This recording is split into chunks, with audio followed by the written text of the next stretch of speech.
Bonsoir à tous, donc, je suis Alban Ligibelair, je suis directrice associée en charge de l'innovation chez KPMG. Un petit mot sur ce qu'on fait. Notre rôle, c'est vraiment d'accompagner la transformation de KPMG et de nos clients sur des sujets d'innovation non seulement technologique, mais ce qu'on appelle l'innovation 360, c'est-à-dire sociale, environnementale, managériale, donc sur toutes ces dimensions en fait. Voilà, je voulais aussi vous partager que pour moi, le rôle de l'innovation, après une période qui était très focalisée sur le tout technologique, est en train de basculer sur une forme de maturité où on remet plus les choses à l'endroit en fait, et on s'interroge plus sur le sens que l'on veut mettre derrière l'innovation technologique. On ne va pas aller pour l'innovation technologique juste pour innover, on va essayer de remettre du sens et prendre plus en compte les aspirations et les besoins humains, ce qui est plutôt une bonne nouvelle, et ça fait notamment l'objet de notre discussion de ce soir. Ça ne remet pas en cause l'avancée technologique, mais on va plus questionner le sens. Pour quel usage le métavers, au service de quel projet de société, quel est le sens de des IA génératives, on va en parler également ce soir. Voilà. Vraiment, le sujet de notre table ronde aujourd'hui, c'est le futur de ces réseaux sociaux et comment concilier engagement et bien-être des utilisateurs. Alors, sans plus attendre, je vais accueillir maintenant nos 4 panélistes. Alors, il y a donc Anne Alombert, qui est enseignante, chercheuse en philosophie à l'Université de Paris 8. Elle enseignait précédemment à l'Université catholique de Lille, au sein de la chaire Éthique, Technologie et Transhumanisme. Ses recherches portent sur les relations entre savoir et technique et sur les enjeux anthropologiques des transformations technologiques. Elle est membre du Conseil national du numérique et elle vient de sortir un livre que je vous présente ici, Schizophrénie numérique. Je passe maintenant à Agathe Bougon, qui est secrétaire générale adjointe, responsable communication interne et externe au secrétariat général du Conseil national du numérique. Avant de rejoindre le Conseil national du numérique en septembre 2020, elle était directrice de clientèle chez BCW France, où pendant 6 ans, elle a accompagné des clients en communication de crise, corporate et digitale. Elle est notamment beaucoup intervenue sur des sujets technologiques. Antoine Godefroy, également parmi nous ce soir, qui est le fondateur de Slick. Slick, c'est la plus grosse agence de marketing spécialisée sur la plateforme TikTok en France. Il a également cofondé Keys, qui est une plateforme digitale qui permet aux marques de lancer des challenges TikTok. Antoine est également créateur de contenu historiquement sur TikTok. Et enfin, Laureline Couturier, elle est la cofondatrice de Jomo. Jomo est une application pour aider les utilisateurs à mieux utiliser leur mobile. L'application est disponible depuis peu de temps, depuis fin 2022, mais elle aide déjà des milliers d'utilisateurs en France et partout dans le monde à mieux gérer leur temps sur les réseaux sociaux et sur leur mobile. Elle a auparavant travaillé au sein de la division recherche et développement d'Orange. Elle est également diplômée d'un master en design d'interface en 2021. Et son thème cœur de ce master était justement mieux vivre le digital. Donc elle a plein de choses à nous dire ce soir sur ce sujet. Alors, en introduction, il est évident que les réseaux sociaux sont devenus des outils incontournables, indispensables de notre quotidien, que ce soit dans notre vie personnelle ou professionnelle, pour nous et pour des millions de personnes dans le monde. Quelques chiffres. Il y a plus de 80% des Français qui utilisent les réseaux sociaux. Facebook reste de loin le réseau social le plus utilisé, avec 73% d'utilisateurs, suivi par WhatsApp, lui-même de près par Instagram, puis par Messenger. Ensuite, il y a Snapchat et TikTok, qui sont en nette progression, surtout TikTok. Et enfin, ça m'a étonné d'ailleurs, LinkedIn n'est qu'à la 10e place, avec 23% d'utilisateurs. Alors, à quoi servent les réseaux sociaux ? Pour 56% des utilisateurs, ça permet de garder le contact avec ses proches. Ça permet pour 45% d'occuper son temps libre. Qu'est-ce qu'on met sous occuper son temps libre ? Est-ce du temps de qualité ? Pour 32%, ça permet de lire l'actualité. Et enfin, pour 24%, permet de trouver de l'inspiration d'achat. Ça, ce sont donc les données d'une étude qui vient du blog du médiateur. Voilà, en tout cas, un temps non négligeable est passé sur ces réseaux. On voit qu'il y a une évolution très forte du temps passé. C'était 1h30 en 2012 dans le monde en moyenne. En 2022, on est passé à près de 2h30. Voilà, et on voit que la polémique enfle depuis quelques mois sur les réels dangers que représentent ces réseaux sociaux et sur les addictions qu'ils entraînent, plus ou moins volontairement. Il y a d'ailleurs une étude de l'Université de Pennsylvanie aux États-Unis qui a récemment prouvé que diminuer le temps passé sur les réseaux sociaux réduisait l'anxiété et la dépression. On voit aussi, je pense que vous avez vu ça dans les journaux, qu'il y a de plus en plus d'actions en justice qui apparaissent, notamment aux États-Unis, qui accusent différents réseaux sociaux de nuire gravement à la santé mentale des adolescents. Je cite un recours collectif contre les plateformes déposé en Californie il y a peu, l'État de l'Utah qui a imposé l'accord parental, on en parlait justement, pour s'inscrire sur les réseaux sociaux et qui prévoit une limitation des informations personnelles collectées sur les mineurs avec l'instauration d'un couvre-feu par défaut empêchant les connexions de 22h30 à 6h30. Il y a aussi plusieurs établissements scolaires de Seattle aux États-Unis qui ont déposé une plainte contre Facebook, Insta, Snapchat, YouTube, TikTok et ByteDance. Ils les tiennent responsables des troubles psychologiques de leurs élèves. Voilà, donc dans ce contexte, j'ai une première question pour vous sur, finalement, dans toute cette actualité, que signifie pour vous le bien-être des utilisateurs, ou quel pourrait être le bien-être des utilisateurs sur un réseau social, et aussi comment est-ce que vous, à titre personnel, à quoi est-ce que vous êtes particulièrement vigilant quand vous allez sur les réseaux sociaux? Est-ce que par exemple, Anne, vous voulez commencer?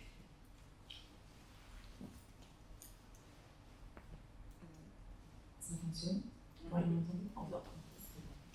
Je ne veux pas spécifiquement commencer, mais je peux essayer.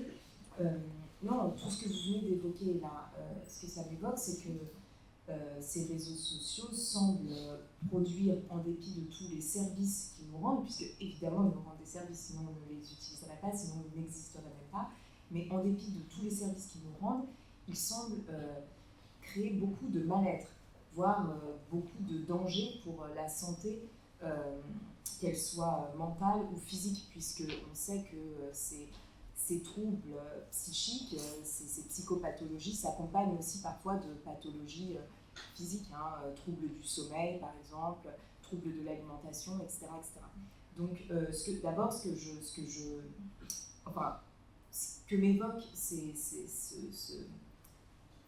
tous ces faits et toutes ces informations, c'est la dimension, je dirais, très ambivalente, problématique et potentiellement toxique de ces technologies, qui nous affectent à un niveau très, très profond. Voilà.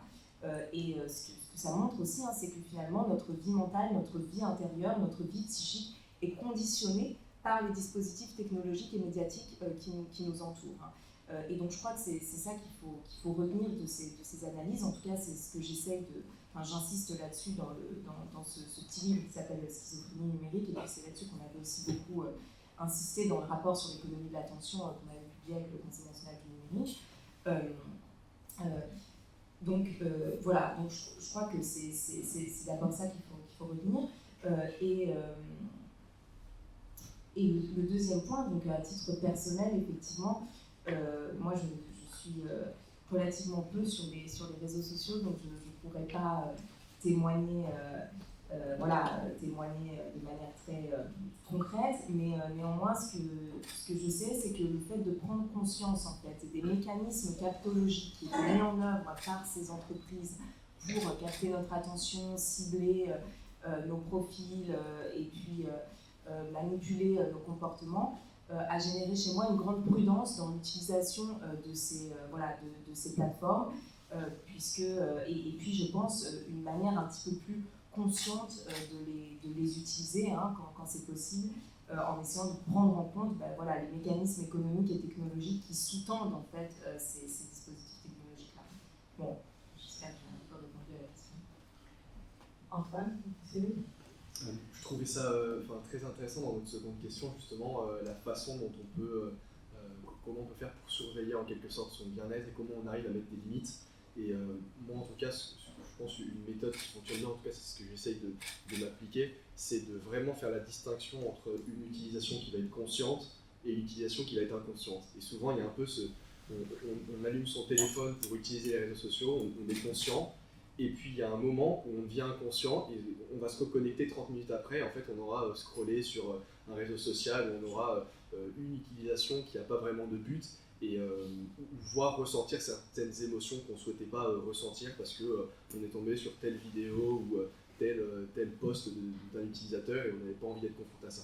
Donc je pense que le point essentiel, c'est vraiment de réussir à faire la distinction entre ces deux types d'utilisation et de garder une utilisation où on a le contrôle, c'est-à-dire que je vais utiliser tel réseau social pour avoir tel output, tel résultat, me renseigner sur l'actualité, apprendre quelque chose, et à partir du moment où ça sort en quelque sorte de ce contrat qu'on se fait à soi-même, dans ce cas, arrêter l'utilisation.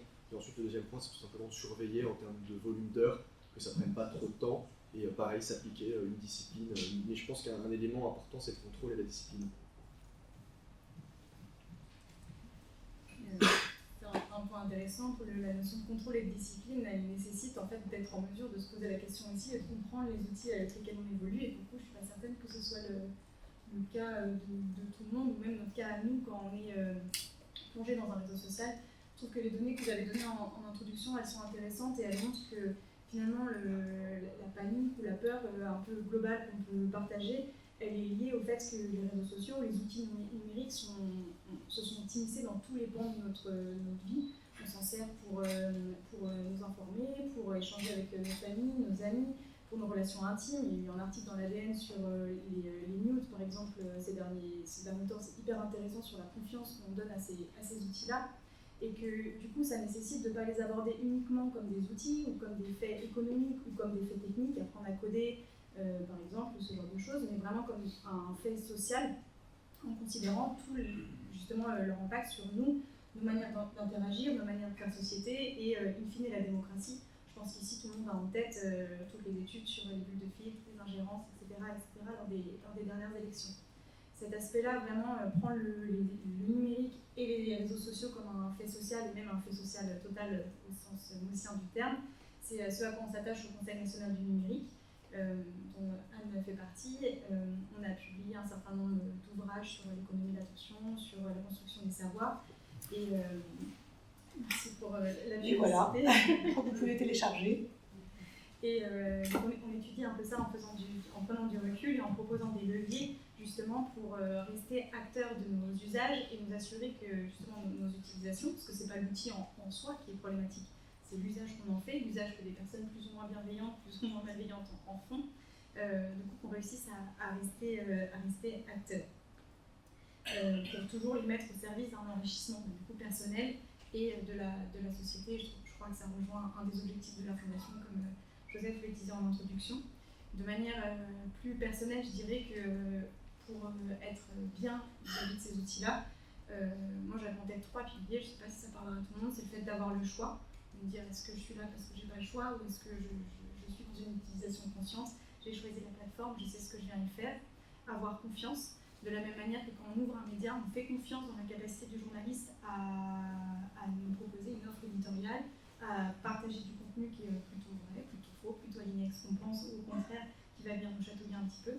Donc il y a cette expérience-là vis-à-vis du contenu, vis-à-vis des profils auxquels on va pouvoir parler, vis-à-vis de nos données, mais aussi confiance dans un certain nombre de recours qu'on peut avoir si jamais on a un problème. Confiance dans le signalement, dans les différentes autorités de régulation, par exemple.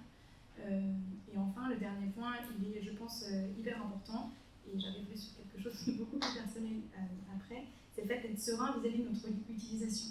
On en a parlé en introduction, je trouve que le fait de pointer uniquement le temps passé ou de certains types de populations, on voit plein d'articles qui vont dire les jeunes ceci, les jeunes cela, on passe du temps, etc. C'est problématique, mais c'est pas le fait d'être jeune ou de passer du temps qui est problématique, ça va être ce que les modèles dans lesquels les plateformes nous mettent et in fine ce que ça nous fait. Et ce point-là, de dire, en fait, moi j'ai eu telle expérience sur les réseaux sociaux, ça m'a fait du bien, ça m'a pas fait du bien, juste le dialogue, il est, je pense, hyper important et c'est ce qui fait qu'on va s'y sentir bien. On va pas se dire, oh là là, j'ai encore passé ma nuit sur Instagram, je suis vraiment nulle. En fait, on peut passer sa nuit sur Instagram et venir parler à une conférence le lendemain, tout se passe bien. Et qu'on n'est pas tout seul. Du coup, les deux piliers sur lesquels on travaille au conseil, c'est le fait une conviction de pouvoir toujours en parler. Le bouquin, il s'appelle Civilisation numérique ou bon débat, c'est vraiment une conviction. Et le deuxième, c'est que pour réussir tout ça, justement, comme tu disais tout à l'heure, c'est être dans une utilisation qui est consciente. Ça revient à ce que je disais en introduction sur le fait d'être acteur, mais ça nécessite d'être en mesure de le faire, d'avoir les moyens peut-être techniques émotionnel, financier souvent, et sur une pyramide de Maslow, de pouvoir le faire.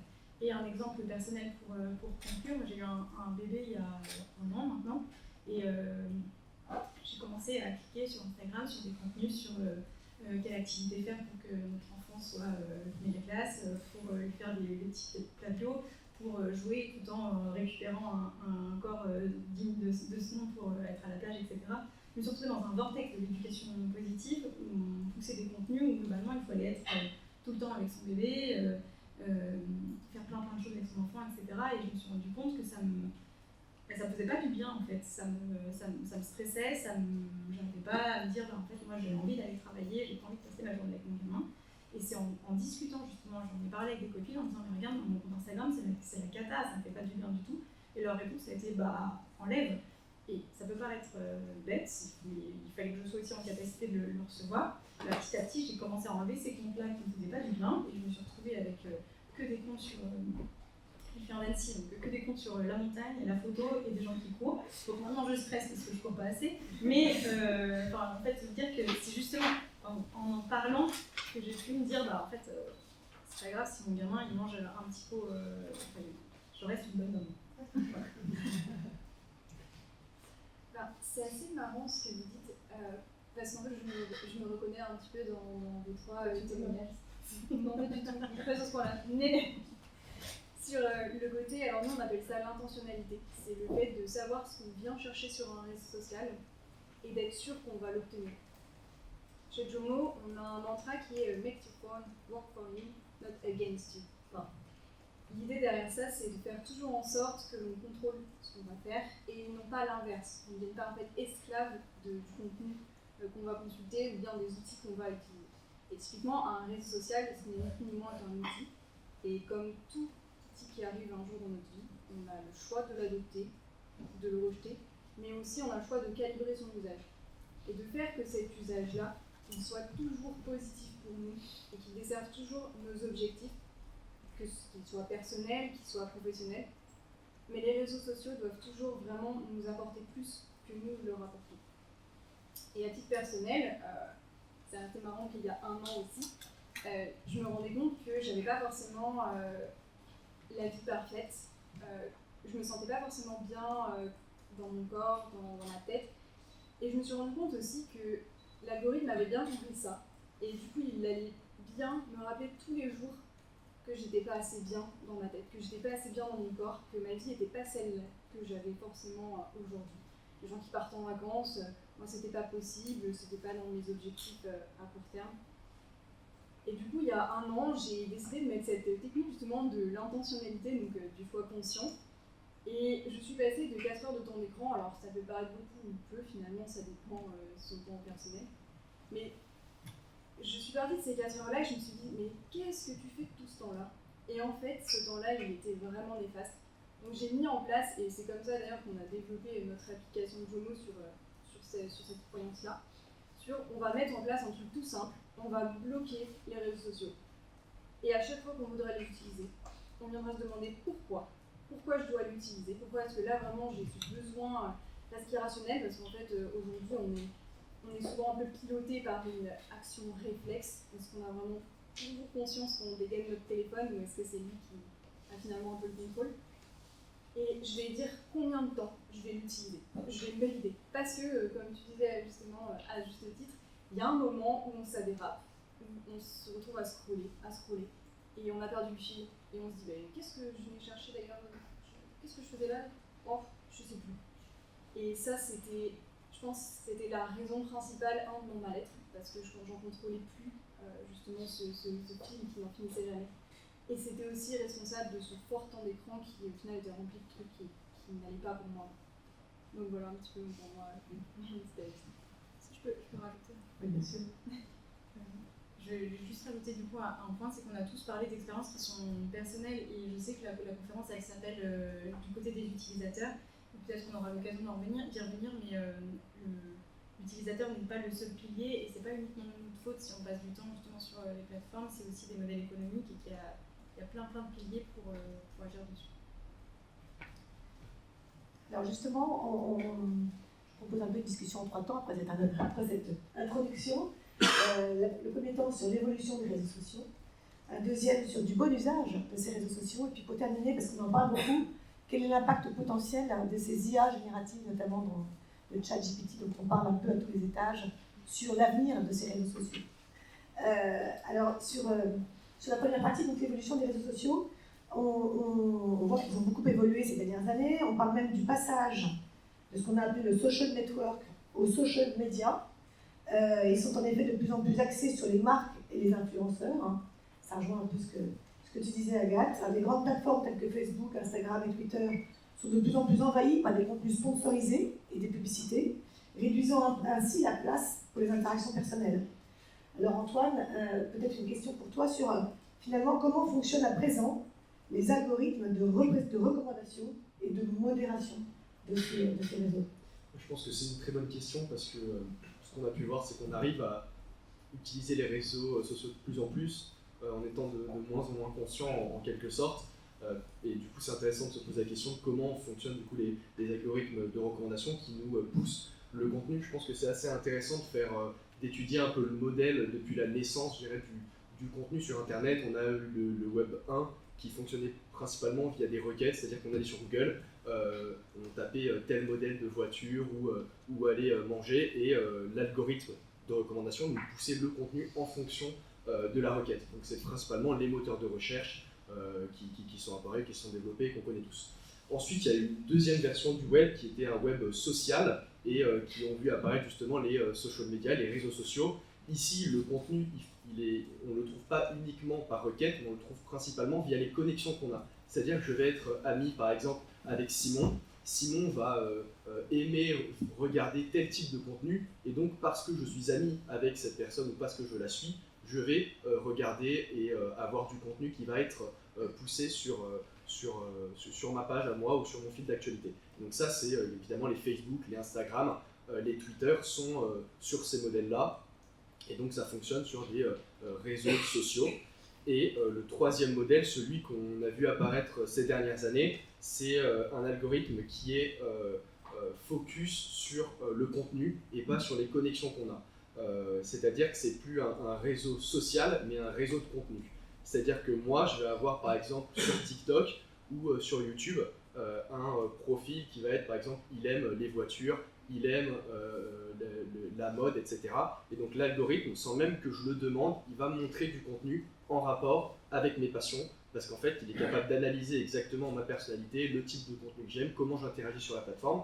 Et donc c'est des plateformes où on a, à partir du moment où on l'ouvre, on va faire une petite utilisation d'1 heure, l'algorithme va exactement savoir le contenu qu'il a à nous montrer. Et donc ça pousse l'utilisateur dans une fonction qui est de plus en plus passive, parce qu'on n'a plus de requêtes à faire sur la plateforme, on n'a plus de connexion à avoir avec d'autres utilisateurs, on a juste à utiliser la plateforme qui peut se réduire parfois à une seule action. Sur TikTok, on a juste à défiler et c'est la seule action dont on a besoin de faire et ça suffit pour TikTok pour nous pousser du contenu et évidemment pousser du contenu ensuite d'annonceurs et se rémunérer derrière. Donc ça zombifie un petit peu l'expérience de l'utilisateur. Donc Netflix aussi est sur ce modèle-là où on n'a même plus besoin de toucher à sa télécommande pour visionner du contenu.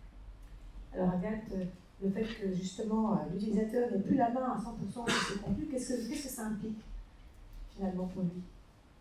Ça implique qu'il est plutôt poussé à être dans une position passive de consultation de contenu et moins d'interaction. On voit que quelque part les influenceurs viennent aussi chercher de l'interaction qui va être plus riche et qui va faire remonter les contenus. On voit, je ne sais pas si vous êtes des utilisateurs actifs ou pas, mais par exemple plus d'encouragement à aller commenter, enregistrer, liker, partager, etc. Parce que c'est des interactions qui génèrent plus de valeur et qui montrent que l'utilisateur revient actif et que du coup il est quelque part plus confronté juste à la publicité comme vous le disiez en introduction. Et ça génère aussi une sorte de lissage, je dirais, des types de contenus en fonction des bonnes pratiques qui sont proposées et de l'expérience qui est ensuite suggérée à la plateforme. Et on parlait la semaine dernière dans l'équipe d'un chercheur américain qui s'appelle Cory Doctorow qui parle de l'enchitification des réseaux sociaux. Un mot très beau, mais ça montre que sur les plateformes finalement font la même trajectoire, c'est-à-dire au départ les gens sont contents, ensuite il y a de l'argent, et puis après plus personne n'est content, que ce soit les utilisateurs ou les plateformes, parce que c'est aussi ce qu'a montré l'évolution de Facebook, mais que la pub va coûter de plus en plus cher, et que ça va être de plus en plus difficile pour émerger pour les publicitaires aussi sur les réseaux. Et Laureline, une question pour toi sur les enjeux principaux qui émergent de ces réseaux sociaux et quels sont leurs impacts sur les utilisateurs. Alors, nous, c'est assez intéressant, c'est sur Jomo, sur l'app, on accueille beaucoup de jeunes qui ont entre 25 et 30 ans, je dirais, qui vont arriver dans un stade de leur vie où les choses vont un peu se complexifier. On va leur donner plus de responsabilités. Ils vont commencer à être un petit peu plus indépendants, donc ils vont avoir leur etc. Ils vont être un peu aux commandes vraiment et actifs de leur vie à 100%. Les premiers boulots, les études, on arrive un peu au bout, donc il y a les décisions, tout ça. Et on a beaucoup de jeunes qui arrivent avec ce même problème qui est ce besoin de concentration. Beaucoup n'arrivent plus à se concentrer. La capacité d'attention, de concentration, elle est vraiment affaiblie. Et le point commun avec tous ces utilisateurs, c'est que pour beaucoup, et j'en fais partie, on s'est construit avec le téléphone. On a eu le téléphone portable qui est arrivé dans nos vies et qui arrive de plus en plus tôt maintenant. L'âge moyen d'équipement pour un enfant est autour de 9 ans. Et donc on arrive avec cette génération-là, qui est la mienne, où on a eu le téléphone très tôt et il est venu un petit peu de manière un peu opportuniste, quoi. Il est arrivé, on l'a accueilli à bras ouverts, mais on n'a pas forcément un peu établi des règles, on n'a pas trop mis de cadre autour de l'usage.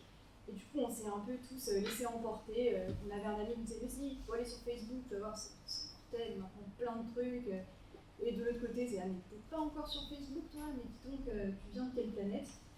Et du coup, on a un peu cette injonction sociale qui nous a tous un peu plus ou moins poussés, ou pas, dans notre vie. Si on se dit, tiens, ça m'intéresse, j'ai envie d'y aller. Et donc, on a accueilli les réseaux comme ça, et ça nous a un peu dépassé des fois. Et pour beaucoup, ça a court-circuité notamment toute cette phase de mise en place autour de la concentration. La concentration, c'est pas, la capacité de concentration, c'est pas un truc inné, c'est quelque chose qui est un peu comme un muscle, ça se travaille. Et au fur et à mesure qu'on grandit, c'est hyper important qu'on arrive à développer cette capacité, c'est ce qui va nous emmener le plus loin. Et en fait, pour beaucoup de jeunes dont j'en fais partie, cette capacité de concentration, ce format de muscle, il a été abîmé par les réseaux et ce mauvais encadrement. Mais c'est ok. Parce que c'est quelque chose, c'est pas grave, ça se corrige, ça s'améliore et surtout, c'est pour ça qu'on est là, nous, entre autres, c'est pour aider les gens et les rassurer, dire on n'est pas fichu à vie et c'est pas grave, on va tous y arriver et on va tous reprendre la main sur tout ça et voilà, ça c'est un peu l'impact numéro 1 que nous on observe, c'est l'atteinte sur la capacité d'attention, de concentration, etc. Vous voulez ajouter quelque chose? Oui, je peux ajouter une toute petite remarque peut-être à ce sujet. Effectivement, je rejoins tout à fait ce que vous disiez à l'instant. En fait, si nos capacités de concentration et d'attention sont atteintes aussi profondément, peut-être qu'il faut le rappeler, c'est parce que l'attention et la concentration des individus sont la ressource en fait de ces entreprises. Il faut rappeler que ces entreprises sont fondées sur un certain type de modèle d'affaires, les réseaux sociaux dominants, j'entends, donc Facebook, TikTok, Twitter, etc. Ces modèles d'affaires sont très clairs. Il s'agit de capter le temps d'attention des utilisateurs le plus longtemps possible afin de le revendre avec leurs données à des entreprises qui vont faire de la publicité et cibler les différents individus, les différents groupes. C'est pour ça qu'on collecte les données et c'est pour ça qu'on essaye, qu'on met en place toutes sortes de fonctionnalités techniques, comme le défilement infini qui a été évoqué tout à l'heure, pour que les utilisateurs restent le plus longtemps possible sur ces plateformes. On peut noter aussi que, en parlant du défilement infini, le designer qui a inventé cette fonctionnalité s'est repenti, entre guillemets, dans l'après-coup, en calculant le nombre d'heures qu'il avait fait perdre à l'humanité avec une telle fonctionnalité technique, et en disant, mais c'est extrêmement grave, finalement. On peut noter aussi que la plupart des gens, pas la plupart malheureusement, mais un certain nombre de concepteurs des réseaux sociaux comme Facebook, l'ancien cofondateur de Facebook et coprésident de Facebook, interdisent l'usage de ces technologies à leurs enfants. Donc c'est pour prendre un petit peu la mesure quand même de des stratégies marketing et des stratégies à la fois technologiques et économiques qui sont derrière ces plateformes. Donc c'est pour ça qu'il est important de souligner effectivement que le problème ne se situe pas seulement à un niveau individuel et qu'effectivement, si on reconnaît, comme c'est le cas aujourd'hui, qu'il s'agit d'un problème de santé publique, c'est ce que les chiffres que vous avez donnés au début montraient, eh bien, ça signifie que la thérapeutique, d'une certaine manière, doit être collective aussi. Et en ce sens, je pense que pour les générations justement qui souffrent de ces questions, eh bien, il est très important de créer des espaces, des organisations sociales, des organisations collectives qui peuvent prendre la forme effectivement de groupes de parole, de groupes de recherche aussi autour de ces questions, afin de pouvoir se projeter dans l'avenir avec d'autres types de technologies numériques aussi, qui ne soient pas seulement des technologies persuasives fondées sur l'économie de l'attention, puisque évidemment, si on se limite à des solutions individuelles et à des disciplines individuelles, tout aussi nécessaires soient-elles, je ne suis pas du tout en train de nier leur nécessité, mais on ne parviendra sans doute pas à lutter à l'échelle nécessaire aujourd'hui. Alors justement, merci, c'est une excellente transition vers la deuxième partie, sur comment tirer le meilleur usage, la meilleure part finalement des réseaux sociaux, et est-ce que par rapport à ça, il y a des réseaux sociaux plus vertueux que vous pourriez nous recommander.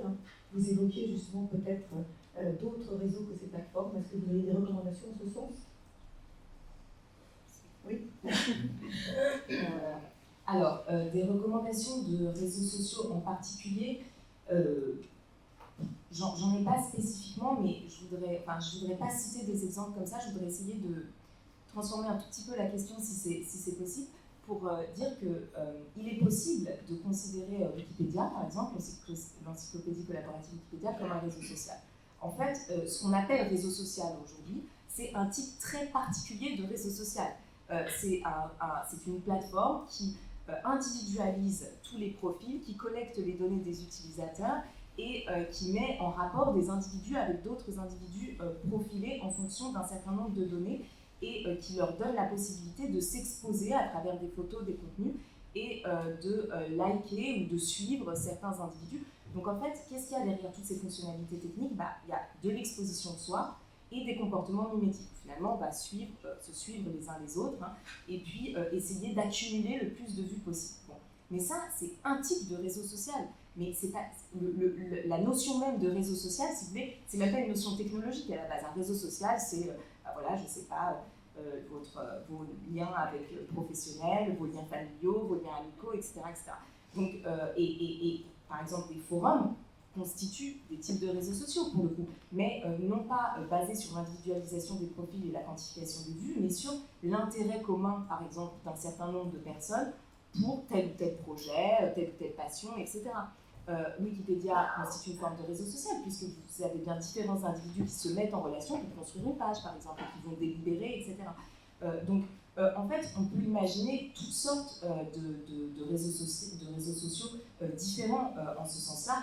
Après, il y a aussi, effectivement, il faut peut-être souligner le rôle du logiciel libre qui constitue en fait un paradigme alternatif du numérique. Et c'est très important, on le soulignait un petit peu aussi dans le rapport sur l'attention et dans le rapport sur les savoirs, que ces technologies qui ne sont pas les entreprises numériques dominantes, intègrent le débat public, les grands médias, mais aussi l'éducation dans les écoles, dans les collèges, dans les lycées, que les nouvelles générations puissent avoir accès aussi, savoir que d'autres technologies numériques existent, ça c'est très important.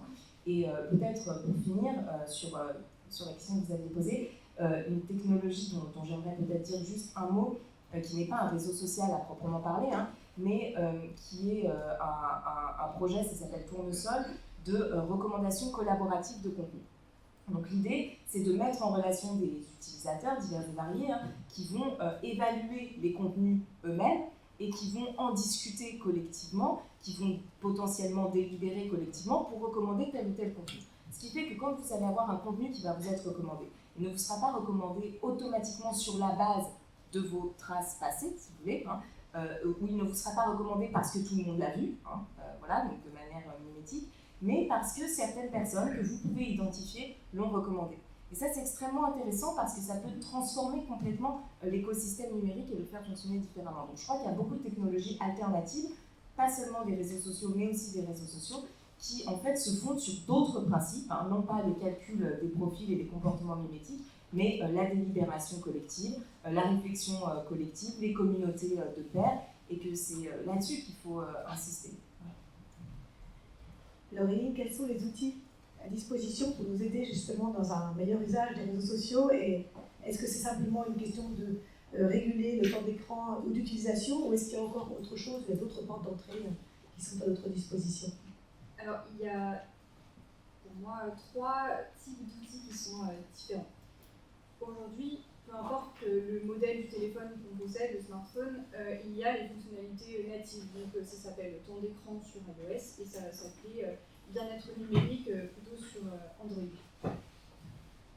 Ces outils-là, ce sont des outils de monitoring. Ça permet vraiment de remonter les données brutes, non transformées de notre temps d'écran. Le temps, le nombre de notifications quotidiennes, le nombre d'activations, les catégories les plus utilisées, les apps les plus utilisées. Ça, c'est très intéressant parce que ça nous permet d'avoir une première vue d'ensemble sur qu'est-ce qu'on fait sur notre téléphone de manière assez concrète et combien de temps on alloue à ces activités-là. Ce sont juste, encore une fois, des données qui sont très hautes. Ensuite, il y a les réseaux sociaux qui commencent à arriver avec des solutions pour aider, entre guillemets, les utilisateurs à réguler leur temps. Donc, Instagram a une fonction un petit peu anti-scroll, donc cette fonctionnalité ne bloque rien, mais elle suggère à l'utilisateur, après X minutes d'utilisation continue, de peut-être prendre une pause, de venir faire autre chose. TikTok a effectivement lancé en plus une campagne publicitaire, on nous a vu partout dans les Adribus à Paris, justement qui invite l'utilisateur à peut-être déconnecter de temps en temps, de prendre du temps pour soi après avoir consulté un contenu, celle-ci avec la recette. Il y a une recette de cuisine qui était proposée sur TikTok et ça a invité l'utilisateur à maintenant aller faire cette recette de cuisine et à décrocher du téléphone. Et puis ensuite, il y a tous les outils comme Vimo qui vont un cran plus loin et qui proposent aux utilisateurs qui ont le plus de mal à décrocher par eux-mêmes, à trouver justement la vraie motivation et surtout à lutter vraiment parce qu'en face, il ne faut pas oublier qu'on a des entreprises qui sont milliardaires, qui mettent énormément de budget pour nous faire nous garder accrochés à nos écrans. Donc forcément, on n'est pas tous égaux et ça devient des fois difficile. Donc ce sont des outils qui vont vraiment aider les gens à décrocher, à les aider à trouver cette petite motivation en eux et à la faire grossir pour que ça se transforme en vrai leitmotiv. Ensuite, le temps d'écran, ce qui est très intéressant, c'est que c'est une excellente porte d'entrée. C'est souvent le déclic chez beaucoup de gens. C'est « oh là là, je passe trop de temps sur mon téléphone, il est temps que ça change ». On a tous vécu ce moment, je pense, de se rendre compte qu'il y a quelque chose qui n'allait pas. Et ça a été vraiment un petit peu ce déclic, ce truc qui fait qu'on passe à autre chose.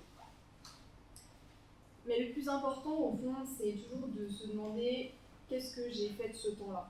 Et c'est un petit peu la question qui fait mal, parce que c'est celle qui va vraiment révéler un peu le problème qu'on a au fait. C'est de se dire, oh là là, je repars sur mon histoire, j'ai 4 heures de temps d'écran, mais qu'est-ce que j'ai vraiment fait de ce temps-là? Est-ce qu'il a servi mes objectifs ou est-ce qu'il m'a complètement desservi? Et une fois qu'on arrive à répondre à cette question-là, ça va vraiment transformer sa vie. On va vraiment changer du tout au tout parce qu'on ne verra pas juste une restriction. On ne dira pas là, il faut que je coupe les réseaux sociaux. Mais on va vraiment repenser la relation qu'on a avec son téléphone, avec les réseaux sociaux, avec soi-même finalement. Et ça va souvent entraîner une réduction du temps d'écran parce qu'on sera beaucoup plus maître de ce qu'on a fait et tout le superflu, tout ce qui m'allait pas, tout ce qui me desservait, ça va s'en aller et il ne va rester que l'essentiel. Donc voilà un petit peu pour moi aujourd'hui à l'instant ce qui nous est mis à disposition.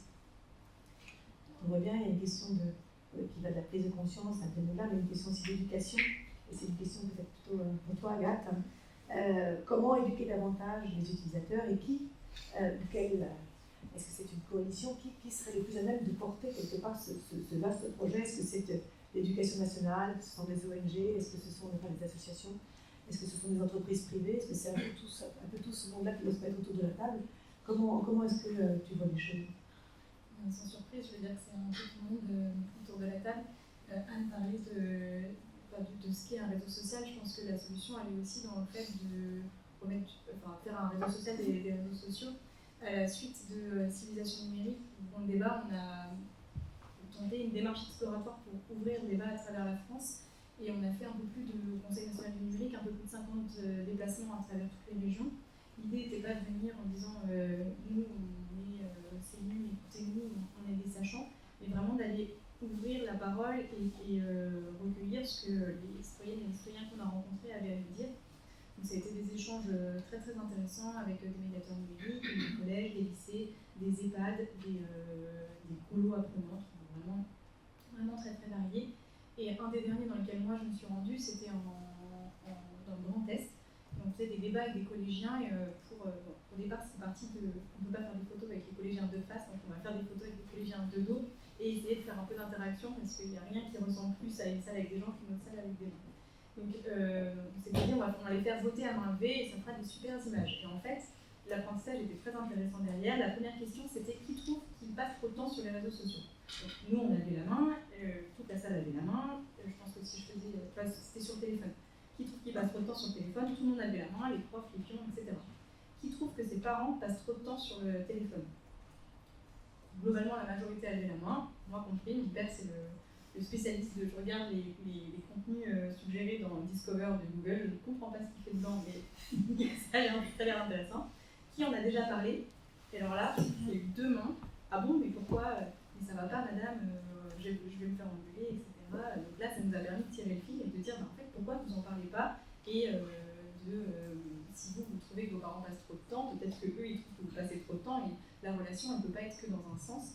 Et ça, c'est aussi un point primordial, de dire que historiquement, plus on devient âgé, plus on a du savoir, plus on a de l'expérience, et là, ces outils aussi transforment nos rapports intergénérationnels, il faut aussi l'accepter. Même constat, par exemple, vis-à-vis de l'information, c'est-à-dire si on a la famille devant le JT, on va pouvoir évoquer des thèmes comme le terrorisme, la guerre, les feux, l'inondation, etc., etc. Et le fait d'être tout le temps en asynchrone implique de faire encore plus cet effort de parler, de tiens, toi t'as vu quoi sur TikTok aujourd'hui, moi j'ai vu ça, et de pouvoir remettre du dialogue. On leur a posé la même question, ils nous disaient qu'ils étaient très conscients du fonctionnement d'un algorithme, des recommandations. Je disais, mais du coup, vous avez comparé vos TikTok? Non, ça va pas, madame, c'est hyper intime. Moi, je me suis revue au moment où, vous savez, il y a quelqu'un qui passe derrière votre ordinateur, je peux regarder et faire une requête, et là, c'est la panique, il va mettre un mot-clé, je ne sais pas ce qui va tomber, sur quoi il va tomber derrière. Donc, tous ces éléments-là. Donc, vraiment, remettre le dialogue au cœur de tout ça. Ensuite, vous le disiez, quels sont les acteurs pour en parler? Finalement, tout le monde. Et encore une fois, mettre la responsabilité ou la culpabilité uniquement sur l'utilisateur, je pense que d'une part, c'est pas la bonne solution, et d'autre part, ça génère beaucoup plus de paralysie. C'est ce qu'on a vu aussi dans le débat médiatique autour de ChatGPT ou de l'intelligence artificielle, c'est que le cri au loup sans proposer de solution, derrière, pour moi, ça ne fait pas avancer la machine. Et qu'on a tous des pouvoirs qui sont différents. Donc, grâce à des applications, grâce aux éléments qui sont natifs sur les téléphones, on peut faire des choses, on peut limiter le temps d'écran, mais il faut aller les chercher. L'application, il faut la mettre sur le téléphone. Aller chercher les paramétrages, c'est un usage encore conscient. Et je reviens sur les enjeux d'être en capacité matérielle, émotionnelle et mentale de le faire. C'est vraiment pas donné à tout le monde. Vous êtes là ce soir, mais il y a plein de monde qui ne se pose pas la question et qui aimerait peut-être avoir un peu d'aide. Et ça se régule. Il y a des textes qui sont en discussion au niveau européen, justement pour dire, en fait, c'est pas normal qu'on soit dans ces modèles-là. Et mes 3 piliers de tout à l'heure, d'avoir le choix, faire confiance, je devrais aussi avoir confiance, comme le disait Anne, d'utiliser un outil qui me veut mon bien, ou tout simplement qui ne veut rien en fait, mais qui m'est proposé pour que je puisse apprendre, pour que je puisse discuter avec des gens, etc. Et enfin, on parlait de santé publique tout à l'heure, le fait que ce soit un sujet qui soit aussi important, et les projets de loi et de la régulation, montre que ça doit toucher toutes les strates. L'éducation nationale, peut-être la famille, les médias, avoir des espaces pour en parler. On a visité pas mal de lieu de médiation où on vient au départ pour boire un café et après on se retrouve à réparer son ordinateur et paf, à faire un débat sur la haine en ligne sur Facebook. Attention, ça arrive très très vite. Avoir d'autres espaces aussi où on avait des bus qui allaient sur des places publiques avec des panneaux marqués le numérique ça sert à rien, qui vont justement aller titiller l'usage. Et il faut savoir comment on en parle et de quelle manière. Si on aborde le sujet en disant le numérique c'est ça, apprendre à coder, etc., on va avoir toute une frange de la population qui va dire c'est sympa, moi ça m'intéresse pas, je suis pas technicien, c'est pas mon sujet. Mais d'aller parler justement de ce que ça nous fait, ce que ça nous fait au ventre, au cerne, au cerveau, à nos relations sociales, en partant justement de ce lien sensible et émotionnel, c'est ça qui permet peut-être d'en parler. Et j'étais sur la santé publique, c'est aussi du coup d'avoir une volonté politique qui nous encourage à nous poser les bonnes questions. Face à la nourriture, aujourd'hui on est capable de se poser la question qu'est-ce que ça me fait? Est-ce que ça me fait du bien? Est-ce que j'en ai besoin? D'où ça vient peut-être? Comment ça a été fait? Les vêtements c'est pareil, on nous encourage du moins à nous poser ces questions-là. Est-ce que ça a été fait dans des conditions qui sont ok? D'où ça vient? D'où ça vient? Ce que ça me fait? Est-ce que j'en ai besoin? Et peut-être que face à l'information ou face au contenu qu'on consomme, on pourrait se poser les mêmes questions et avoir une sorte de Nutri-Score du contenu et se dire vis-à-vis de l'information médiatique, par exemple, ça a été fait par une intelligence artificielle, ça a été fait par une petite rédaction, une grande rédaction. Est-ce que j'en ai besoin? Est-ce que ça m'informe? Est-ce que ça me divertit? Est-ce que ça m'éduque, etc. Est-ce que ça me fait du mal? Typiquement, l'éducation positive dont je parlais tout à l'heure. Moi, j'ai identifié que ça ne me faisait pas du bien et du coup, en se posant ces quelques questions, mis un stop à ça. Alors on a parlé du bon usage des réseaux sociaux à titre individuel pour l'individu. Qu'en est-il côté entreprise, notamment des annonceurs? Antoine, c'est plutôt une question pour vous. On dit qu'ils sont souvent, les annonceurs sont souvent les sources principales du financement de ces réseaux sociaux finalement. Est-ce qu'ils sont intéressés, ces annonceurs, par d'autres indicateurs que le nombre d'impressions ou de réactions? Est-ce qu'il y a d'autres indicateurs qui les intéressent, qui comptent pour eux? Est-ce que finalement il y a un risque de réputation pour eux de s'afficher avec tel ou tel type de réseau? Comment est-ce qu'ils peuvent peut-être eux aussi influencer sur l'usage des réseaux sociaux et comment est-ce qu'ils en font bon usage finalement en tant qu'annonceurs de ces réseaux sociaux? C'est vrai que dans ce modèle-là du financement des plateformes et des réseaux sociaux, ça vient effectivement des annonceurs qui ont besoin de vendre leurs produits et qui ont donc besoin de faire de la publicité. C'est eux qui alimentent ça.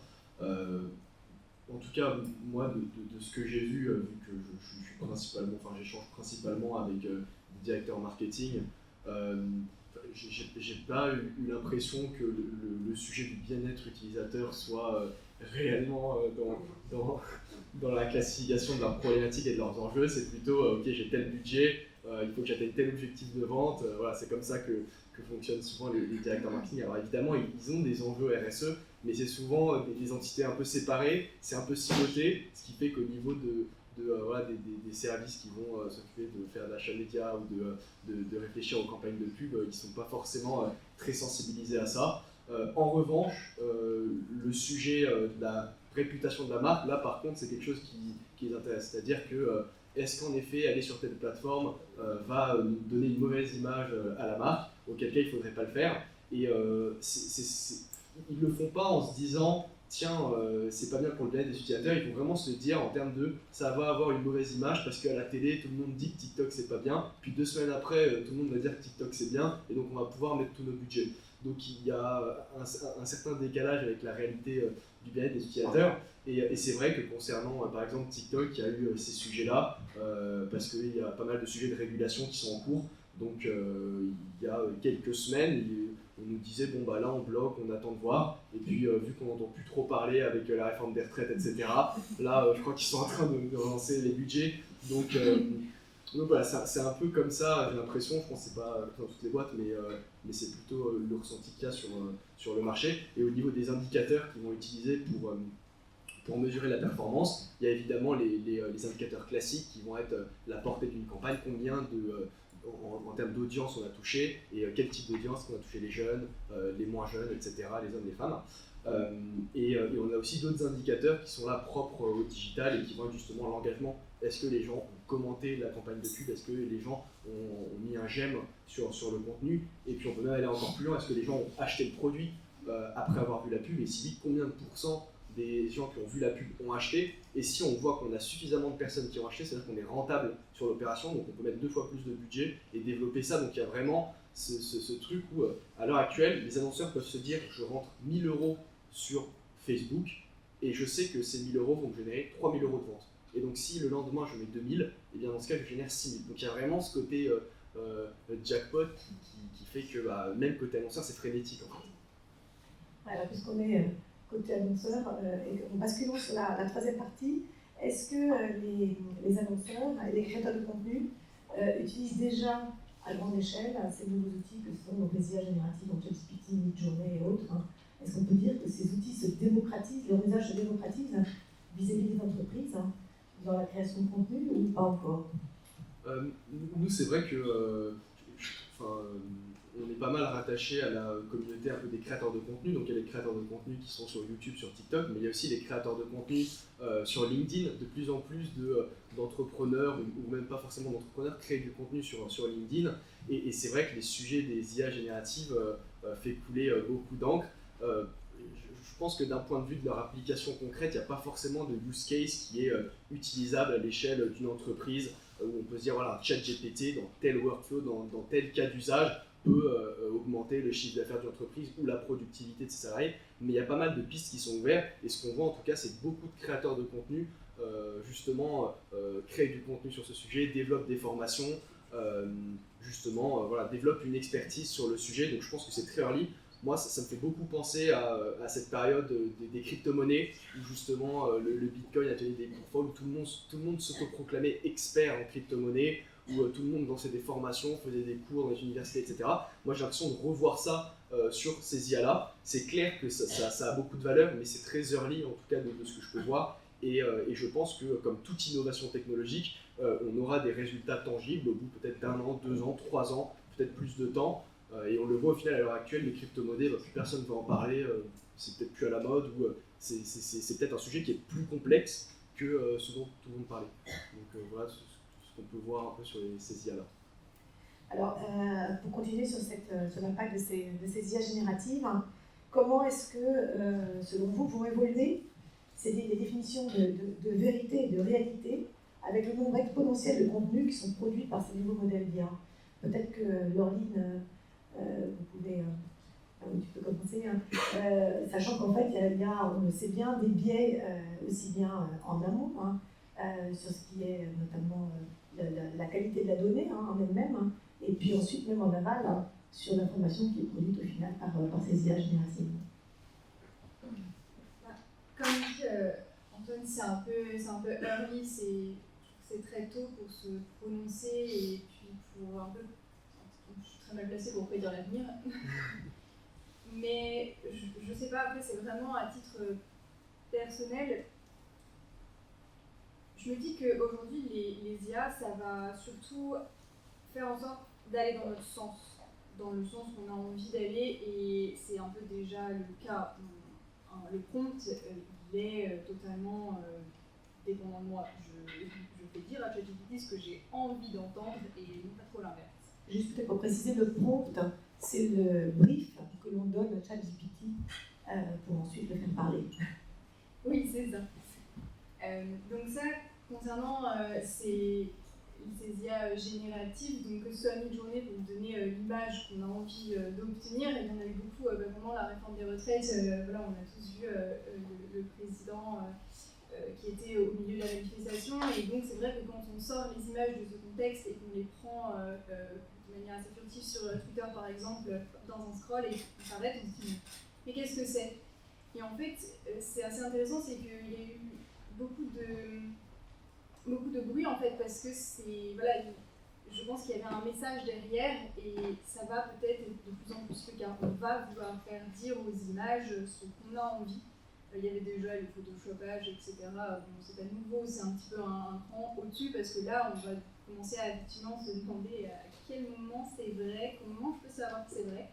Et peut-être que justement ça va peut-être lasser un peu les gens, de se dire mais j'en ai marre de me demander si ce contenu il est vrai, si c'est l'IA qui a généré ça, si c'est une sorte de trucage 2.0.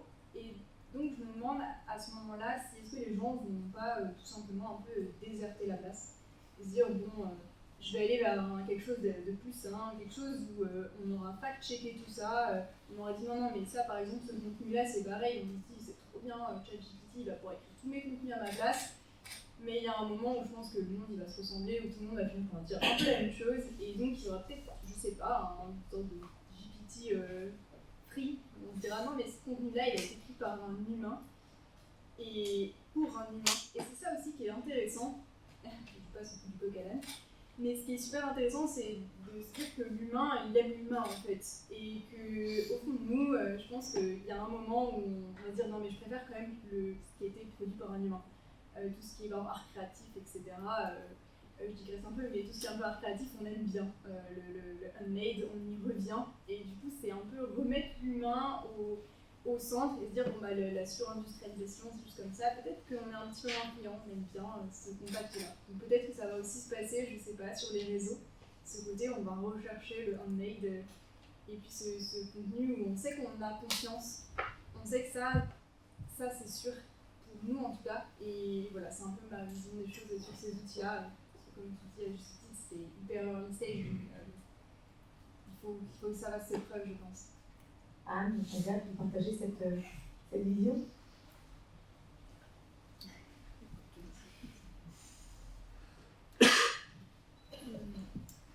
Pour ma part, moi, je dirais que c'est compliqué de faire des projections sur le futur.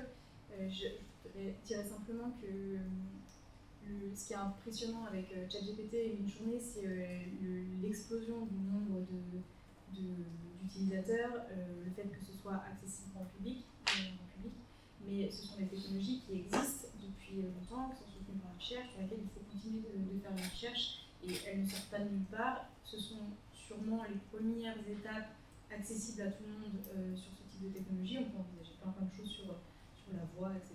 Et parce que Anne pourra parler de l'impact sur l'individu, dire que leur utilisation est aussi liée à... Il n'y a pas que les utilisateurs comme nous et ce qu'on va en faire, l'impact que ça va avoir sur nous, sur notre manière d'apprendre, sur notre manière d'échanger, etc. Et que ça peut être repris par des personnes, comme tu disais, qui vont avoir des agendas économiques, politiques derrière et qui vont savoir les utiliser de manière professionnelle. Si je fais le parallèle avec l'utilisation des réseaux sociaux actuels tels qu'on les connaît, que ce soit pour de la pub, pour du complotisme, de la désinformation, c'est pas uniquement tonton José qui a encore liké une fausse information. Derrière, certes, il faut qu'il arrête de faire ça, et du coup, il y a des principes d'éducation médias, etc. Mais c'est surtout des acteurs qui savent utiliser. Peut-être que vous avez entendu parler de Thierry Casasnovas sur des dérives sectaires à partir de la naturopathie, des cures de jus, et paf, on se retrouve dans une communauté obscure dans le sud-ouest. Mais en fait, c'est des gens qui savent utiliser les réseaux, qui vont savoir quels mots utiliser ou quels mots ne pas utiliser pour passer la modération, qui vont savoir quel contenu faire pour être visible. Et pareil pour ce qui va être plutôt ingérence étrangère ou campagne de désinformation de masse. On est face à des agendas qui sont énormes. Par exemple, il y a un centre américain qui s'appelle le CCDH qui avait montré que toute la désinformation sur le vaccin était liée à 12 comptes, je crois, qui sait justement s'aimer, aller chercher les communautés qui vont relier, etc. Si je reviens sur l'IA générative, les intelligences artificielles, déjà il faut savoir de quoi on parle, il faut savoir que c'est des bases qui sont pour l'instant fermées et toutes les questions que ça pose. Il faut plutôt être vigilant vis-à-vis de ça et mettre en place des garde-fous pour essayer de protéger au maximum les utilisateurs. Donc c'est difficile d'anticiper les technos ou les usages. Ce qu'on peut en revanche mettre en place, c'est des protections pour essayer de garantir l'espace qui s'appuie sur nos valeurs et dans lequel on a envie d'anticiper, d'évoluer. C'est-à-dire essayer de mettre tout en place pour que la société virtuelle soit celle dans laquelle on a envie de vivre concrètement. Donc je pense qu'il faut aussi regarder sur les textes qui sont en train d'être discutés, sur, comme le disait Anne, ne pas uniquement avoir peur de ces usages-là, mais de comprendre ce qu'il y a derrière. L'intelligence artificielle, est-ce que c'est vraiment une intelligence ou pas? La question se pose. Je pense que Anne le racontera bien mieux que moi. savoir les utiliser à l'école. On trouve une maman qui s'appelle Justine Cassel qui racontait que par exemple faire un texte avec ChatGPT et apprendre à le décrypter, apprendre à faire la différence entre un texte généré par une IA et par un humain. En fait, il y a plein de choses à faire pour essayer d'équiper l'humain, d'équiper la société, le collectif, en s'appuyant sur les bons acteurs, que ce soit les régulateurs, les entreprises qui peut-être pourraient voir leurs investissements publicitaires en fonction du bien-être final des utilisateurs, surtout quand ils vont avoir des plans RSE un peu solides, sur les utilisateurs, sur l'éducation, etc. Donc, il y a plein de choses à faire. Oui, c'est compliqué de rebondir là-dessus parce qu'effectivement c'est un sujet très très vaste, cette question des intelligences artificielles génératives. Alors je précise peut-être juste que moi je ne parle pas d'intelligence artificielle parce que pour moi ce terme ne veut strictement rien dire, donc je préfère parler d'automates computationnels pour bien décrire de quoi il s'agit, l'intelligence dont on peut en débattre, l'artifice, je veux dire, on peut en débattre aussi, mais en tout cas ici il s'agit d'une nouvelle phase en fait, d'un processus d'automatisation qui a commencé depuis bien longtemps. On a externalisé, on a automatisé les fonctions motrices donc dans des machines mécaniques, des machines-outils. On externalise et on automatise aujourd'hui des fonctions cognitives. Et donc il faut bien en avoir conscience parce qu'à partir du moment où on les externalise et on les automatise, eh bien, on ne les entraîne plus, on ne les pratique plus. Vous parliez tout à l'heure de la nécessité d'exercer, vous disiez l'attention finalement, ce n'est pas une propriété cérébrale, neuronale, on ne naît pas avec une attention, on ne naît pas avec une mémoire, on ne naît pas avec une intelligence. Tout ça se construit à travers nos relations sociales, à travers aussi la pratique d'un certain nombre de supports techniques. Et si on ne s'exerce pas, eh bien, tout simplement, cela disparaît. Donc, si on ne s'exerce plus à écrire des textes, par exemple, eh bien, on ne saura plus écrire, tout simplement. Si les machines écrivent des textes à notre place, on ne saura plus écrire. Alors, peut-être qu'on saura faire autre chose, ça c'est tout à fait possible, mais encore faudrait-il savoir un petit peu quoi. Et il se trouve que ce n'est pas du tout ce qui préoccupe les personnes qui déploient ces technologies à une échelle massive et à une vitesse extrême, sans délibérer ni avec les représentants politiques, ni avec les citoyens, ni avec les chercheurs spécialistes de ces mêmes technologies.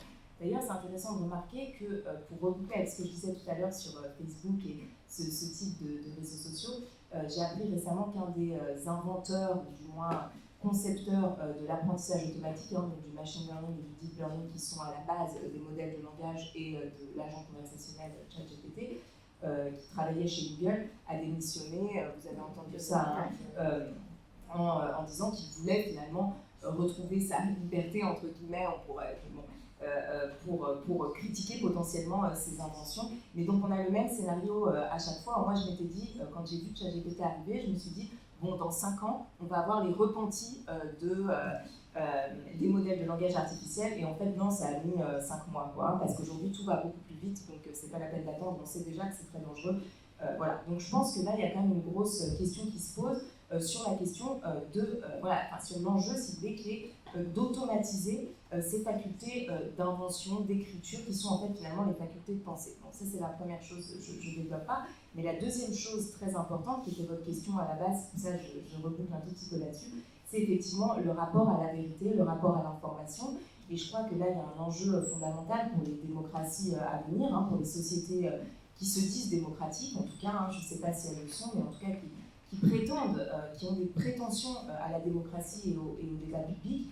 On était dans un contexte où la désinformation était un problème déjà très grave. Agathe l'a rappelé, les études du Center for Countering Digital Hate, pardon pour mon anglais pas terrible, qui avait thématisé cette question en essayant de montrer qu'un certain nombre d'acteurs, que ce soit sur le cas du virus et des vaccins, ou bien que ce soit sur la question du climat aussi, entretiennent, grâce aux réseaux sociaux et au financement par la publicité, justement, le climato-scepticisme ou les discours anti-vaccins, etc. Donc c'était un gros problème déjà, la désinformation. Cette technologie permet d'automatiser la génération de textes et d'images, et donc forcément de produire en quantité massive des fausses informations. Donc on va se retrouver dans un écosystème médiatique qui va être sans doute surchargé par ce type de texte et ce type d'image, qui simulent en fait des textes et des images produits par des humains, et ça va être très difficile de les dissocier, et donc on peut s'attendre à au développement d'une forme de défiance, si vous voulez. Parce que la grande différence, c'est pas...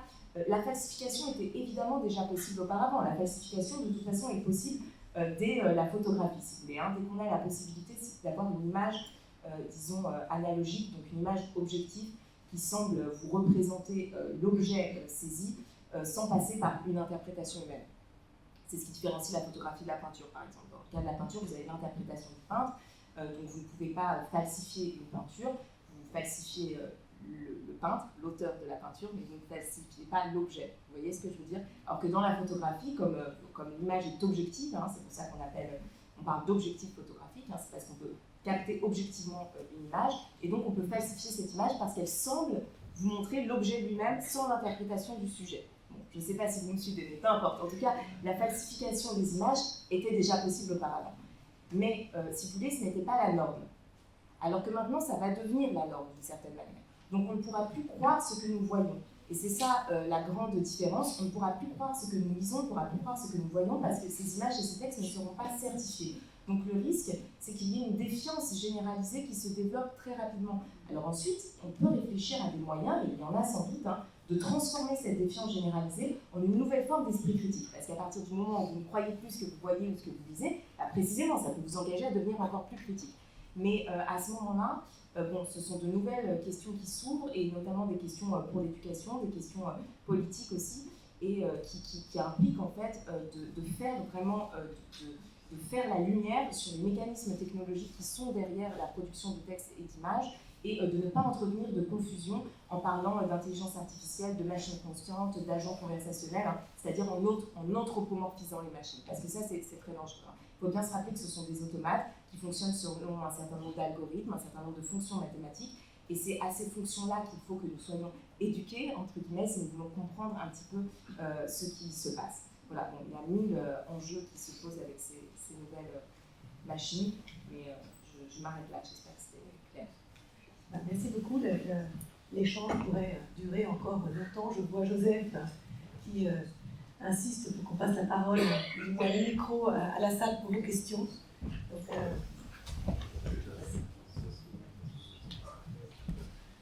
tout à fait, donc nous allons ouvrir le débat à la salle à présent. Et comme Laureline l'a dit, entre humains, nous préférons les interactions avec des humains. Donc si juste avant de poser votre question, vous pouvez vous présenter brièvement, ce serait beaucoup plus agréable. Et n'hésitez pas à lever la main pour solliciter le micro si vous avez une question pour nos intervenants.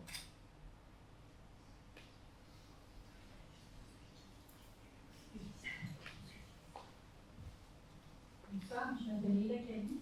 J'ai cofondé une association qui s'appelle Vivante pour sensibiliser les plus jeunes et leur donner envie d'agir à leur échelle. Alors les plus jeunes, c'est collégiens, lycéens, je précise. Mais du coup, j'ai beaucoup apprécié tout ce qui a été dit ce soir, et en particulier sur cette application Jomo, que je ne connais pas, parce que je suis pas du tout dans la tranche d'âge. Mais en même temps, je m'inquiète de savoir comment on peut faire un MeToo de Jomo pour les plus jeunes. Parce qu'en fait, cette tranche d'âge-là ne se pose pas nécessairement des questions. Quand les adultes, les enseignants ou les parents suggèrent de se poser ces questions-là, il y a un peu une forme de « non, mais ça ne m'intéresse pas », ce qui va même du déni de la part des plus âgés, les lycéens. Donc je me pose des questions sur quand on sait le côté très négatif des réseaux sociaux sur cette tranche d'âge-là, et qu'en même temps cette tranche d'âge-là est difficile en fait à faire réfléchir par elle-même. En fait. Voilà. On parlera de créativité, d'esprit critique, etc. Mais l'éducation nationale, on n'est pas encore là. On parle beaucoup des soft skills, mais pas beaucoup chez les plus jeunes. Donc de la même façon, comment les aider à gérer l'option de France. Voilà. Eh bien, c'est super intéressant. Parce que du coup, j'ai passé moi 2 ans en fait à travailler vraiment sur ce sujet de comment on peut aider justement vraiment les plus jeunes. Donc que ce soit donc l'âge d'équipement moyen en 9 ans jusqu'au lycée. Et c'est super intéressant, c'est qu'en fait beaucoup ont conscience en fait un petit peu du problème, mais de manière assez large. Et juste ça leur passe un petit peu au-dessus, quoi. Ils se disent bon, je vois un peu le problème dans l'ensemble. Maintenant bon. tu me racontes ça, qu'est-ce que j'en ai à faire? Parce qu'en fait, ils ne projettent pas les risques qu'il va y avoir plus tard. Et donc, ce qui est intéressant, c'est d'aller trouver cette petite motivation, c'est d'aller un peu chatouiller ce qui va se passer demain, de les questionner en fait sur leur futur, et là, ça change. J'ai beaucoup passé de temps avec des parents et des enfants, avec les deux en fait, pour questionner un petit peu cette relation digitale que j'ai travaillé vraiment dans le cadre d'un mémoire en fait, universitaire. Et en fait, ni l'un ni l'autre avait vraiment conscience des risques. En fait, il y avait un espèce de dialogue, comme je disais, qui était complètement rompu entre les deux. Le parent ne comprenait pas son enfant parce que lui-même ne comprenait pas ses propres pratiques. Il se disait, mais non, mais moi le téléphone, je suis pas accro. Et puis en fait, quand on regardait ensemble, on faisait le topo, il y avait quand même 3 heures par jour. Et il disait, mais non, je ne suis pas au travail. Et effectivement, quand on regardait les plages horaires, c'était énormément à la maison, beaucoup par le matin, pendant les repas, le soir. Et l'enfant avait vu tout ça. Et il avait, quand on lui demandait qu'est-ce que tu penses de papa, maman et du téléphone, il disait il est beaucoup sur le téléphone quand même. Et c'était super intéressant, c'est qu'en fait, quand on mettait les deux à dialoguer ensemble, le parent et son enfant, et que le parent se voyait au travers du regard de son enfant, il était là, mais ça va pas, il faut que je change, j'ai du travail à faire sur moi-même. Donc là, il commençait à changer. Et en fait, l'enfant se rattachait beaucoup à son parent. C'est principalement son modèle dans sa phase de construction. Les autres aussi, mais son parent, jusqu'à la phase d'adolescence où il y a un petit peu ce point de rupture, le parent est le modèle. Donc il y a un vrai travail, je pense, d'accompagnement avec les parents. Aujourd'hui, il y a pas mal de parents qui sont un petit peu dépassés. L'idée, c'est peut-être de voir avec eux comment on peut les faire rattraper un petit peu le petit retard. Il y en a beaucoup qui rejettent aussi les réseaux sociaux, qui disent « Ah mais moi je suis pas là-dessus, hors de question, de toute façon je suis trop vieux, c'est pas pour moi, ou alors non, c'est pas mon truc ». Et se dire non, mais il ne faut pas rejeter, il faut comprendre. Et quand on comprend comment les choses fonctionnent, derrière on est beaucoup plus à même d'aider en fait, et surtout de bien se réguler. Et ce qui est important, c'est de faire comprendre la valeur de son temps. En fait, je suis retombée sur, je ne sais pas si ça parle à quelqu'un, mais il y a le créateur de contenu Fabien Olicard qui avait sorti un livre Votre temps est infini.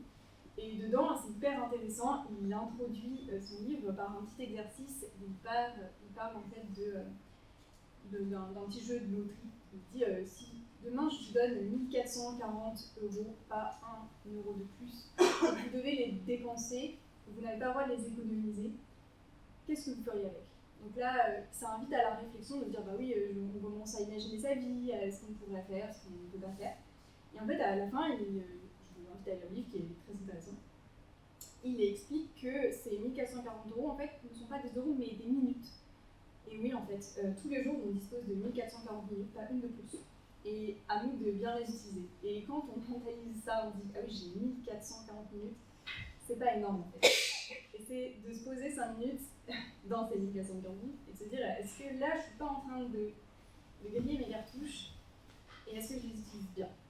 Et il y a, je pense, un travail à faire sur ça avec les enfants. C'est de leur faire comprendre la valeur de leur temps. Et des fois, c'est dur, mais c'est un peu nécessaire, c'est mon opinion, de se dire ce temps-là, il est perdu à jamais. Donc, il faut bien l'utiliser. Et il faut en avoir conscience et se dire que c'est pas un mal d'utiliser les réseaux. Et moi, j'en suis convaincue, il y a des choses fantastiques. Il y a beaucoup de jeunes d'ailleurs qui disent moi ça m'aide à comprendre les maths parce qu'en fait mon prof n'était pas forcément très bon. Et c'est de justement se focaliser. Tu te dis mais c'est super que tu aies appris les maths sur TikTok. C'est génial parce que tu vois, ça a utilisé le meilleur de ce réseau social-là, ça t'a servi. Et c'est de cultiver ça, de dire ça c'est bien ce que tu as fait. Et ça peut-être que c'est pas peut-être dans le c'est pas bien, c'est plutôt là c'était pas incroyable, mais comment est-ce qu'on pourrait transformer ça pour que ça devienne super et que demain ça te serve vraiment. Je sais pas si ça a vraiment répondu à votre question, mais en tout cas, voilà, l'idée derrière tout ça, c'est d'analyser ce qu'on fait, de synthétiser un petit peu, de noter, de dire non, mais sur Instagram, là, je me pose 5 minutes, qu'est-ce que j'ai fait? Et de mettre en valeur, de lui montrer à quel point c'était hyper important cette interaction-là, et de la mettre en valeur. On est comme tout, et de dire ça maintenant, c'est hyper intéressant. Et de ne pas prendre le temps comme une donnée générale et de dire voilà, il faut résoudre ce truc-là, et en plus, il n'a pas la motivation, il va juste voir la restriction, mais d'amener la valeur ajoutée et de se focaliser vraiment là-dessus, plutôt sur les équilibres. Voilà, je sais que c'est d'autres. dans les collèges ou à l'Apollo où on a pu échanger, on a eu quand même quelques retours de collégiens qui nous disaient qu'il y avait ceux qui disaient moi j'ai le contrôle parental mais je connais mes mots de passe.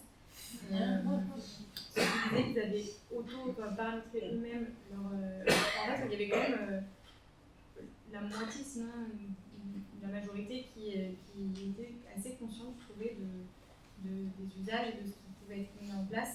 Je ne sais pas si vous avez entendu parler du Conseil national de la refondation. Il y a eu un échange qui a été organisé lors du Safer Internet Day. C'est une journée chaque année pour discuter de faire un Internet plus sûr. Et il y a des lycéens ou des lycéennes qui ont interpellé le responsable des affaires publiques de TikTok en lui disant ce que vous faites, vous ne faites pas du bien, mettre des messages en disant t'as passé trop de temps, ça sert à rien. C'est vos modèles qui nous mettent dans cet état-là. Et c'était aussi, je trouve, un appel pour dire bah oui, en fait, on peut faire des choses, on peut paramétrer, on peut être sur un usage conscient, mais il n'y a pas que ça à faire et il ne faut pas se tromper de coupable, entre guillemets.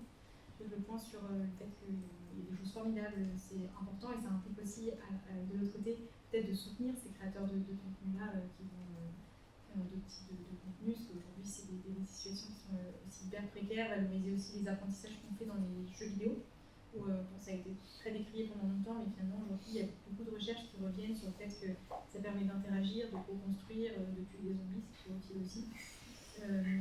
L'autre point un peu plus sérieusement, c'est la formation de toutes les personnes qui vont interagir avec les jeunes, que ce soit les profs aussi qui vont dire où est-ce qu'on l'intègre, est-ce que c'est en EMC, est-ce que c'est les maths, est-ce que c'est le français, est-ce que peut-être finalement ça pourrait pas être transverse, c'est-à-dire qu'on apprend une langue, on apprend à coder, on apprend l'histoire de plateforme, etc., qu'il y a quelque chose à faire au niveau éducation. Et aussi, voire surtout, et si l'école est un vecteur d'égalité de société, mais il y a aussi ce qu'on va faire avec les parents.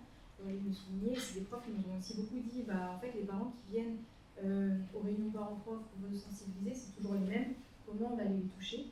Et c'est une réflexion plus personnelle, mais je me disais que là où on passe le plus clair de notre temps, c'est au boulot.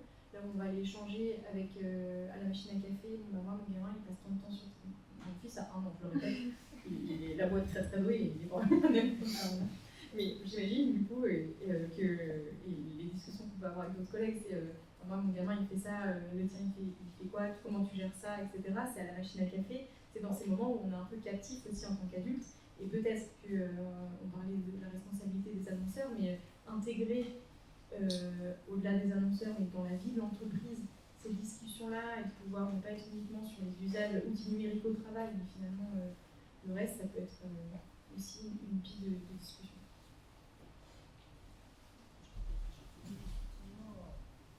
Non. Il y a quelqu'un qui a dit non.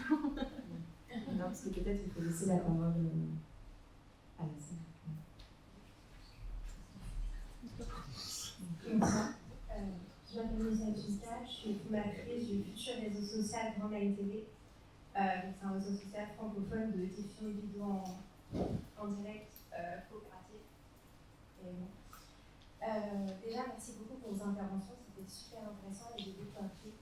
Et je voulais juste rebondir en fait sur la notion de futur, au vu de tout ce qui a été dit sur ChatGPT, etc.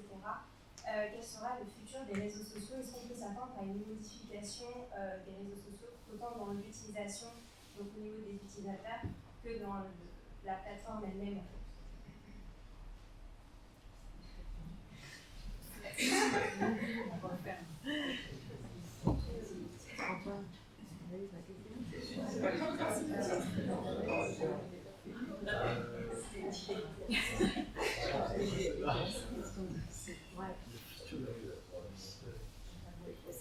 Il y a une association par les réseaux sociaux.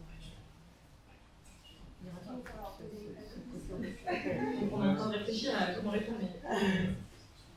Il y a déjà futur et maintenant, globalement, et je suis peut-être très optimiste, mais les textes qui ont été discutés au niveau européen, comme le Digital Services Act et le Digital Market Act, qui visent, que ce soit dans des logiques de marché ou dans des logiques de contenu, à améliorer notre expérience, protéger l'utilisateur, et justement ce qu'on disait tout à l'heure, essayer de garantir un espace dans lequel on a envie d'évoluer et de contraindre les grandes plateformes, que ce soit en termes de transparence, de choix, d'ouverture. Ça devrait, modulo leur mise en place, bien entendu, opérer un changement. Ça c'est un point. Elon Musk, quand il a racheté Twitter, avait promis une ouverture du code et de pouvoir s'en servir. Il en a reparlé, donc peut-être que ça pourrait être aussi une piste.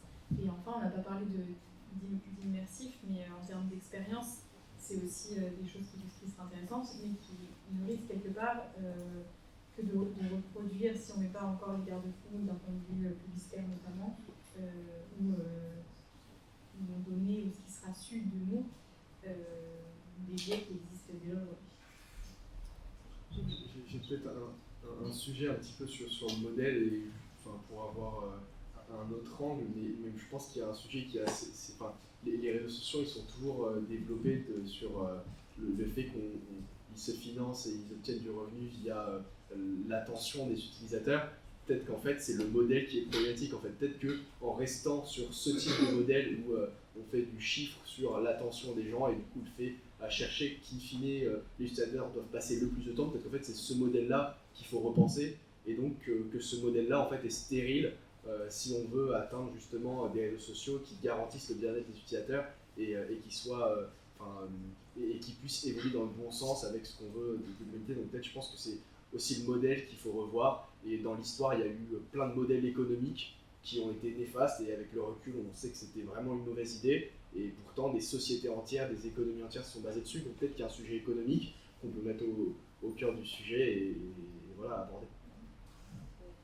Je suis tout à fait d'accord avec ce qui vient d'être dit, et j'essaie juste de rajouter une petite chose. En fait, je pense que la question que vous posez, si j'ai bien compris, c'est-à-dire comment est-ce que ces IA génératives, ce qu'on appelle des intelligences artificielles génératives, vont transformer les réseaux sociaux à l'avenir. J'ai pas de réponse à ça, mais je voulais juste dire qu'on observe aujourd'hui que les moteurs de recherche intègrent ces IA génératives dans leur fonctionnalité, donc ça va sans doute transformer la manière dont fonctionnent les moteurs de recherche.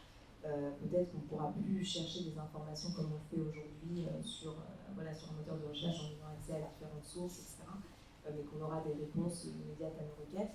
Et on peut imaginer que de manière analogue, dans le cas des réseaux sociaux, ces fonctionnalités-là soient intégrées aussi aux réseaux sociaux. Et on sait que Facebook a réorienté sa politique de recherche industrielle vers les modèles de langage.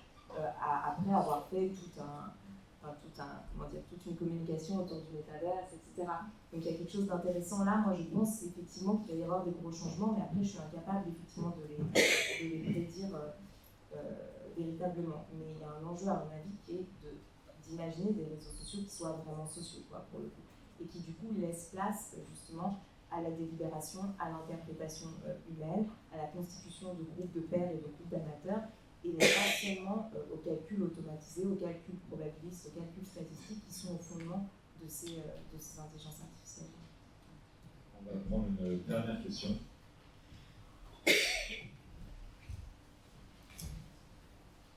Bonjour, Céline Danec-Lepic, je suis prof à Sciences Po, et je me disais en fait, est-ce que c'est pas le retour vers les communs, un peu dans le sens de Eleanor Ostrom.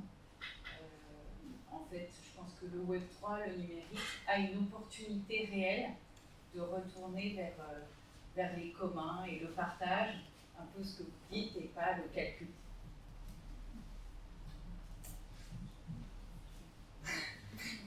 Effectivement, moi je suis tout à fait d'accord avec cette perspective. J'ajouterais les communs et la contribution. Absolument. Parce que moi j'ai beaucoup travaillé sur la question de l'économie de la contribution et des technologies contributives. Ça va dans le sens de ce que vous dites. Ce que je voudrais juste ajouter là-dessus, c'est que c'était la vocation du numérique à l'origine, par distinction, disons, avec les médias audiovisuels analogiques, qui sont structurellement, on pourrait dire, unidirectionnels. C'est-à-dire que vous avez des producteurs de symboles de contenu d'un côté et des récepteurs, consommateurs de contenu de l'autre. Le numérique a rompu avec cette logique-là. C'est des médias, on pourrait dire, multidirectionnels, bidirectionnels, qui permettent de ne plus avoir d'un côté le producteur d'informations de contenu de symboles et de l'autre le récepteur consommateur d'informations de contenu de symboles, mais qui font émerger une nouvelle figure, qui est la figure du contributeur, qui est à la fois producteur et récepteur. Et c'est tout l'intérêt de ces technologies. Ce qui est absolument malheureux, c'est qu'elles ont été d'une certaine manière, on pourrait dire, dévoyées, enfin en tout cas accaparées par des acteurs privés. Et d'ailleurs, on a parlé tout à l'heure de l'évolution du web. C'est très important d'avoir ça en tête. C'est très important aussi que les nouvelles générations aient ça en tête. L'Internet des plateformes qu'on connaît aujourd'hui n'est pas du tout le web qui, au départ, est fondé justement sur les liens hypertextes, sur la contribution des individus, sur la possibilité de faire des liens entre différentes idées, sur le partage des savoirs.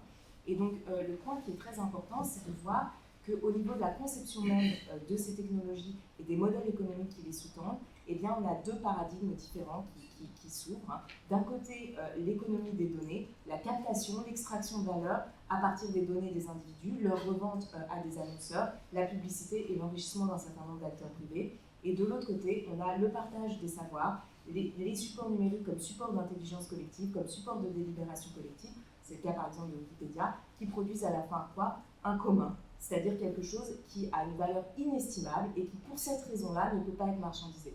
Donc je pense que voilà, c'est des paradigmes différents, mais qui gagnent à être un petit peu distingués les uns des autres pour imaginer l'avenir justement, parce que c'est de ça qu'on a besoin aujourd'hui, c'est d'imaginer un avenir un petit peu différent.